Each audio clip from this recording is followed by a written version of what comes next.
दोस्तों, लेबनान में हुए पेजर, आईफोन, सेलफोन और लैपटॉप में धमाके के बाद पूरी दुनिया सहम गई है और पूरी दुनिया ने एक सुर में इजराइल के इस हमले को आतंकी हमला करार दिया है। और इजराइल ने यह सोचा कि साहब वो इस तरीके से लेबनान के लोगों को निशाना बनाएगा तो हिजबुल्लाह जो है वो अपने हमले इजराइल के ऊपर रोक देगा। पर Hezbollah chief Syed Hassan Nasrallah की तरफ से यह ऐलान डंके की चोट पर कर दिया गया है कि जिस तरीके से हमारे लोगों को निशाना बनाया है, हम भी उसी तरीके से निशाना इजराइल के लोगों को बनाएंगे। और फिर दुनिया ये ना कहे कि हिजबुल्लाह का यह हमला आतंकी हमला है। अपने लोगों की हिफाजत के लिए हमें यह अधिकार दिया गया है कि हम अपने लोगों के बचाव के लिए इजराइल के ऊपर बड़ा हमला करें। यह तस्वीर का ऐलान होने के बाद यह साफ तौर पर संकेत मिल चुके हैं कि अब हिजबुल्लाह और इजराइल में बड़ी जंग होगी। इस जंग को लेकर के बड़ी तब्दीली देखने को मिली है, जहां दुनिया की बड़ी बड़ी तंजीमें इजराइल के इस आतंकी हमले को लेकर के अलर्ट हो गई हैं और इमरजेंसी मीटिंग बुलाई गई है। जहां यूएन ने अपनी इमरजेंसी मीटिंग बुलाई है, यूएनएससी ने अपनी इमरजेंसी मीटिंग बुलाई है, तो वहीं यूएनजीसी में बड़ा झटका इजराइल को लगा है, जहां तमाम देश इजराइल के खिलाफ वोट करते हुए दिखाई दिए। हर एक तस्वीर को आपके सामने रखूंगा, पर सबसे पहले अपील कि पल पल न्यूज को सब्सक्राइब कीजिए, बेल आइकॉन दबाइए। सच्ची पत्रकारिता को बचाने के लिए चैनल को ज्यादा से ज्यादा ज्वाइन कीजिए, वीडियो को ज्यादा से ज्यादा शेयर कीजिए, लाइक कीजिए और कमेंट कीजिए। अब आप ये तस्वीर साफ तौर पर देख सकते हैं कि किस तरीके से बड़ा झटका यूएनजीसी की मीटिंग में इजराइल को लगा है, जहां बुधवार को संयुक्त राष्ट्र महासभा के सदस्य देशों में एक गैर बाध्यकारी प्रस्ताव पास किया गया, जिसमें इजराइल से 12 महीने के अंदर फिलिस्तीनी इलाकों से अपने कब्जे को खत्म करने का मुतालबा किया गया है और ऐसा न करने पर पाबंदियां लगाने का मशवरा भी दिया है। जहां बीते एक साल जंग के होने जा रहे हैं, इनकी धमकियों का असर इजराइल के ऊपर होता हुआ नहीं दिखाई दिया कि हम इतने महीने देते हैं लोगों को नरसंहार ना किया जाए, पर 50,000 से ज्यादा लोगों को शहीद करने का काम कर दिया गया। और इन देशों में, इन संगठनों में इतनी हैसियत नहीं थी कि वो इजराइल को इस आतंकवाद के लिए रोक पाए। और अब इजराइल को कई बड़े झटके लगना शुरू हुए हैं, जहां 12 महीने की मोहलत दी गई है। यह प्रस्ताव अंतर्राष्ट्रीय अदालत इंसाफ की राय पर मबनी है, जो कि इंटरनेशनल कोर्ट के कहने पर यूएनजीसी की मीटिंग बुलाई गई, जिसने 1967 से इस कब्जे को गैर कानूनी करार दिया हुआ है। इस प्रस्ताव के हक में 124 वोट पड़े हैं, यानी कि 124 देश जो हैं वो इजराइल के खिलाफ वोट करते हुए नजर आए। 14 ने मुखालफत की है। और इस में जो 12 महीने की मोहलत दी गई, उसमें अमेरिका और तमाम देश जो इजराइल के साथ कंधे से कंधा मिलाकर के खड़े हुए हैं, उन्होंने इस प्रस्ताव का ही विरोध किया है, जिसमें 43 देश ऐसे हैं जो इस बैठक से पूरी तरीके से अब्सेंट रहे। और अरब मुल्कों की तरफ से खास इजराइल संयुक्त राष्ट्र महासभा से ठीक पहले बुलाया गया है, जहां अरब देशों की बड़ी मीटिंग होने वाली है। उससे पहले यूएनजीसी में बड़ा झटका इजराइल को लग चुका है।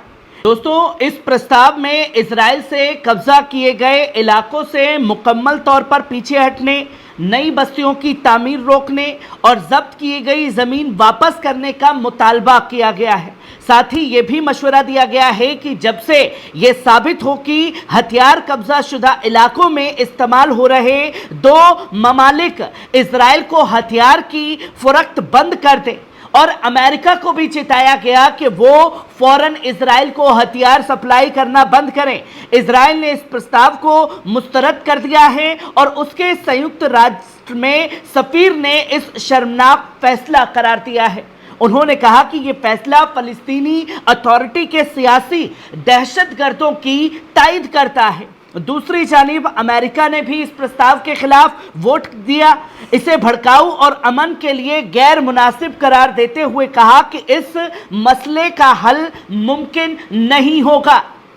मतलब आतंकवाद को अमेरिका किस तरीके से सपोर्ट करता है यह दुनिया बखूबी 1 साल के अंदर देख चुकी है कि असल में आतंकवाद अमेरिका और इजराइल मिलकर के पूरी दुनिया में फैला रहे हैं और इसका निशाना मुस्लिम देशों को बनाया जाता है कि साहब हम तो आतंकवाद खत्म करना चाहते हैं, जो कि तमाम तस्वीरें लोगों के सामने हैं। और जब ये तस्वीरें लोगों के सामने आ रही है तो साफ तौर पर यूएन ने बड़ी बैठक बुलाई है और ये साफ ऐलान किया है संयुक्त राष्ट्र सुरक्षा ने शुक्रवार के दिन लेबनान में हुए आतंकी हमले पर चर्चा करने के लिए बैठक करेगी, जिसमें पेजर्स और अन्य उपकरणों में विस्फोटक लगाकर हमला किया गया था। यह जानकारी स्लोवेनिया मिशन के स्पुतनिक ने दी है। स्लोवेनियाई मिशन द्वारा आयोजित इस बैठक की पुष्टि की गई है, जो दोपहर 3 बजे होगी और बैठक के प्रारूप के बारे में कोई विवरण अभी नहीं दिया गया है। मिशन ने यह खुल करके ऐलान किया है।